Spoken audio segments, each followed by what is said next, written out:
राजस्थान के शासन और प्रशासन में अब तक बात तो ये थी कि ब्यूरोक्रेसी का बहुत ज़्यादा हस्तक्षेप है और ये ब्यूरोक्रेट्स जो हैं अपनी मनमर्जी चलाते हैं। लेकिन अब इससे एक कदम आगे और बात जा चुकी है, जहां पर विधानसभा में उठने वाले सवालों का जवाब देना भी जरूरी नहीं समझते ये ब्यूरोक्रेट्स। इसका साफ मतलब ये है कि विधानसभा में जो पहुंचता है वो जनता का रिप्रेजेंटेटिव होता है और अगर उनकी बातों का जवाब देना भी मुनासिब नहीं समझ रहे बाबूजी, तो यहां पर बड़ी बात यह हो रही है कि जनता को दरकिनार कर रहे हैं, लोकतंत्र को दरकिनार कर रहे हैं, पूरी तरह से कॉन्स्टिट्यूशन ऑफ इंडिया का माहौल उड़ा रहे हैं ये ब्यूरोक्रेट्स। और इस बात पर विधानसभा अध्यक्ष ने 5 ब्यूरोक्रेट्स को लताड़ भी लगा दी है। ये जो राजस्थान में चल रहा है, ये जो लगातार आरोप लग रहे हैं कि सरकार जो है उस पर नौकरशाही बहुत बुरी तरह से हावी हो चली है, ये उन आरोपों का एक तरह से सत्यापन है कि आप जनता का जवाब देना भी जरूरी नहीं समझ रहे। इस पूरे मामले पर विश्लेषण और बातचीत करने के लिए मेरे साथ हैं योगी योगेंद्र जी, जो राजस्थान की सियासत को, शासन को, प्रशासन को बहुत ही नजदीक से देखते हैं। योगी जी, जो ये हो रहा है, नौकरशाही सर चढ़कर बोल रही है और जनता की बात रखने वाले जनप्रतिनिधियों तक की भी नहीं सुन रही। वरुण जी, आपने मुद्दा बहुत अच्छा उठाया है।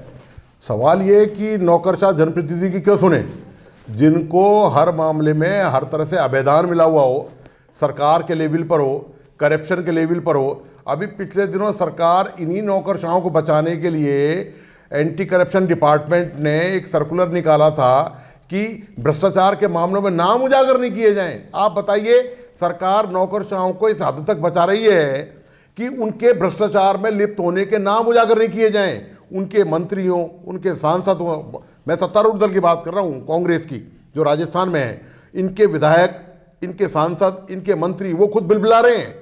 आप ये देखिए कि वो उनकी कोई सुनिए और फहरिस्त अगर निकालने बैठे तो कितने ऊपर से आती है ये देखिएगा आप। सीधा भरतपुर के जो पूर्व महाराज और अभी के जो मंत्री है विश्वेंद्र सिंह, उनसे लेकर सचिन पायलट से लेकर हेमाराम चौधरी से लेकर दिव्या मदेरना से लेकर प्रताप सिंह खाचरियावास से लेकर राजेंद्र गुड़ा से लेकर तमाम सारे लोग पीड़ित हैं। इन मीडिया सामने आकर बयान दे चुके हैं कि नौकरशाही नहीं काम करने दे रही। इसके बावजूद रमेश मीणा, मुरारी मीणा, ऐसे कई सारे और लोग हैं, इसके बावजूद भी जब आपके विधायक पीड़ित हो रहे हैं, आपके मंत्री पीड़ित हो रहे हैं, तब तो आपने कुछ नहीं किया।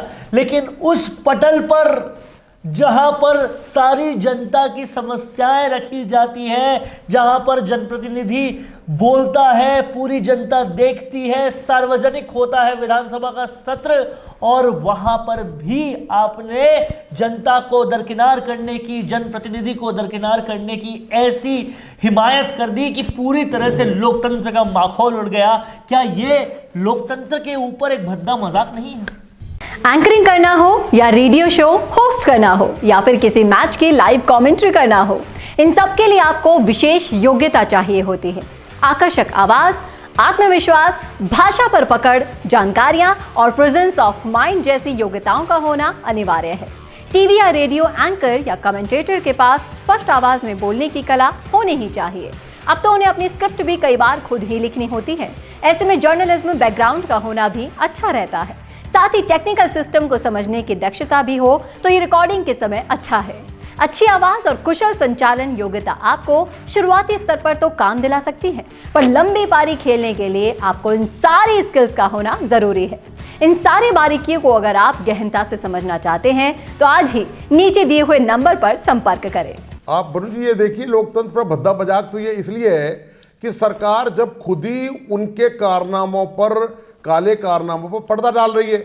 ना उनको राहुल गांधी के आश्वासनों की परवाह है, ना उनको मल्लिकार्जुन की खड़गी की परवाह है, ना सोनिया गांधी की परवाह है। उनको किसी की परवाह, डर ही नहीं है। क्यों परवाह नहीं है? क्योंकि उनके आगे एक इतनी मजबूत दीवार खड़ी कर दी गई है कि वो कोई कुछ भी करें, यानी उनका कि उनका कोई बाल बांका नहीं हो सकता। यानी कि शासन तो पहले ही बेपरवाह हो गया था अपनी आलाकमान से, और अब प्रशासन भी बेपरवाह हो गया है अपने शासन से।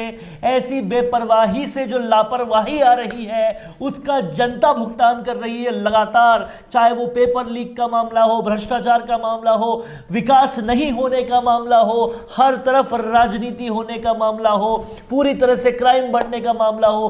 पीड़ित आखिरकार जनता ही हो रही है। आप मैं जो घर में बैठे हैं वो पीड़ित हो रहे हैं जब पेट्रोल के दाम बढ़ते हैं और सबसे ज्यादा मध्य प्रदेश के बाद राजस्थान स्टेट का वैट होता है, फिर भी महंगाई के आंदोलन करने पर शर्म नहीं आती यहां पर नेताओं को। यहां पर जब क्राइम बढ़ रहा है, यहां पर जब भ्रष्टाचार बढ़ रहा है, छोटे छोटे काम कराने के लिए भी जब हमें पैसे देने पड़ रहे हो, खुद एसओजी स्पेशल ऑफिसर्स ग्रुप के बड़े बड़े अधिकारी भ्रष्टाचार के मामले में पकड़े जा रहे हो, यहां पर जब लगातार ऐसी चीजें हो रही है तो उसकी पीड़ित सीधा सीधा जनता हो रही है। इतनी पीड़ा देने के बाद क्या ये बजट पे मरहम लगाएंगे? आप वरुण जी ये बताइए, आप हालत ये है राजस्थान में, शासन प्रशासन कैसे चल रहा है, इसका नमूना खुद राजस्थान के एंटी करप्शन विभाग के पुलिस महानिदेशक दे चुके हैं, खुले में सबके सामने दे चुके कि हम बड़े लोगों पर हाथ नहीं डाल सकते।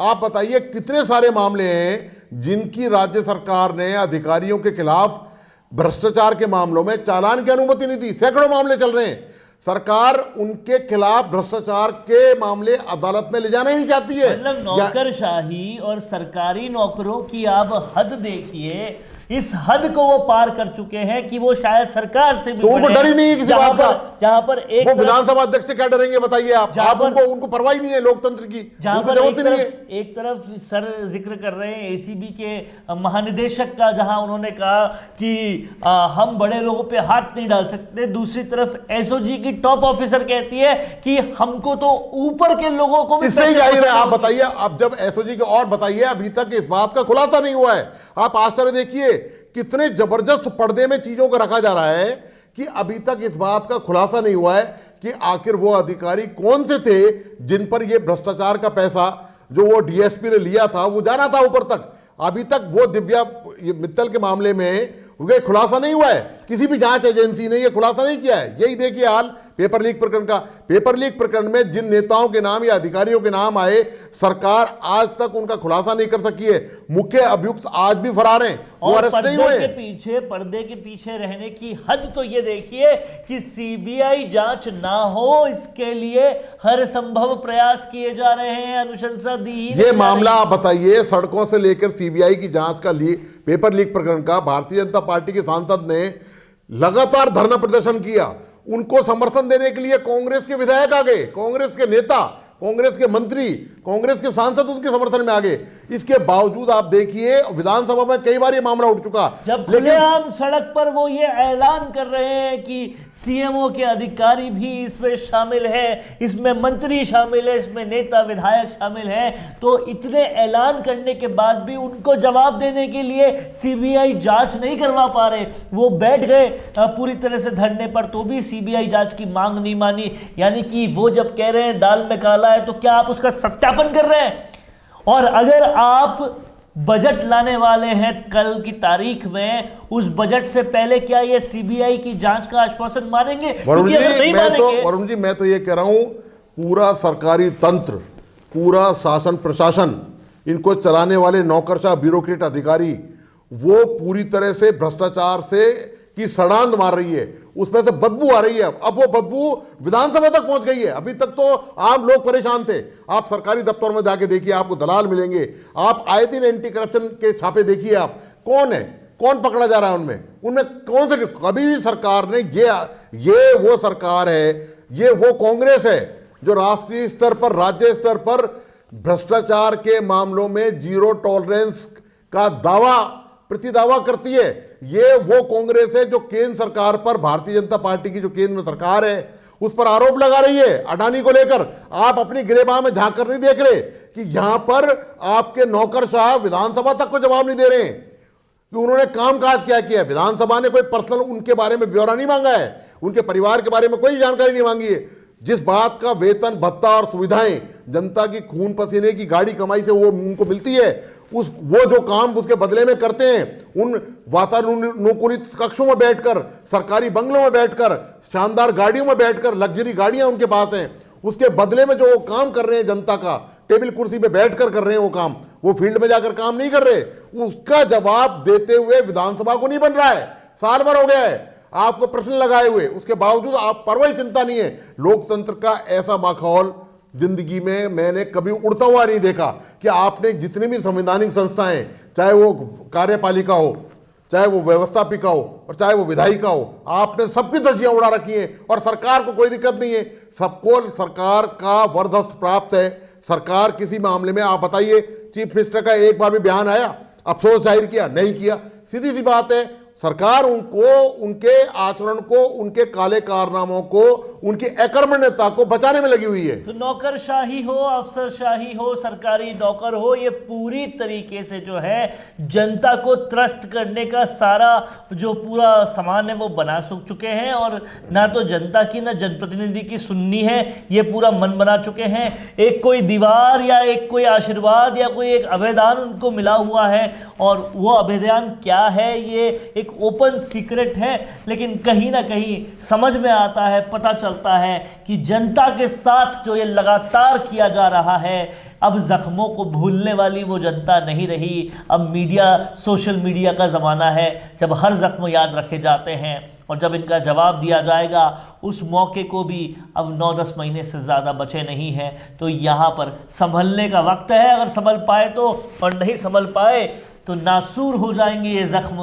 और पलट के फिर आप ही के धब्बे बन जाएंगे। ये आपको देखना पड़ेगा। और इस पूरी बहस में, इस पूरी चर्चा में, इस पूरे विश्लेषण में आप हमसे जुड़े रहे, आपने एक एक बात को सुना, देखा, इसके लिए आपका बहुत बहुत धन्यवाद। किन और मुद्दों पे हमें विश्लेषण करना चाहिए हमें कमेंट करके बताइए, और ऐसे ही आते रहेंगे आपके समक्ष, और परत के नीचे की परत और पर्दे के पीछे का पर्दा आपके समक्ष खोलते रहेंगे, विश्लेषण करते रहेंगे। नमस्कार सर, आपका भी बहुत बहुत नमस्कार। एंकरिंग करना हो या रेडियो शो होस्ट करना हो या फिर किसी मैच की लाइव कमेंट्री करना हो, इन सब के लिए आपको विशेष योग्यता चाहिए होती है। आकर्षक आवाज, आत्मविश्वास, भाषा पर पकड़, जानकारियां और प्रेजेंस ऑफ माइंड जैसी योग्यताओं का होना अनिवार्य है। टीवी या रेडियो एंकर या कमेंटेटर के पास स्पष्ट आवाज में बोलने की कला होनी ही चाहिए। अब तो उन्हें अपनी स्क्रिप्ट भी कई बार खुद ही लिखनी होती है। ऐसे में जर्नलिज्म बैकग्राउंड का होना भी अच्छा रहता है। साथ ही टेक्निकल सिस्टम को समझने की दक्षता भी हो तो ये रिकॉर्डिंग के समय अच्छा है। अच्छी आवाज और कुशल संचालन योग्यता आपको शुरुआती स्तर पर तो काम दिला सकती है, पर लंबी पारी खेलने के लिए आपको इन सारी स्किल्स का होना जरूरी है। इन सारी बारीकियों को अगर आप गहनता से समझना चाहते हैं तो आज ही नीचे दिए हुए नंबर पर संपर्क करें।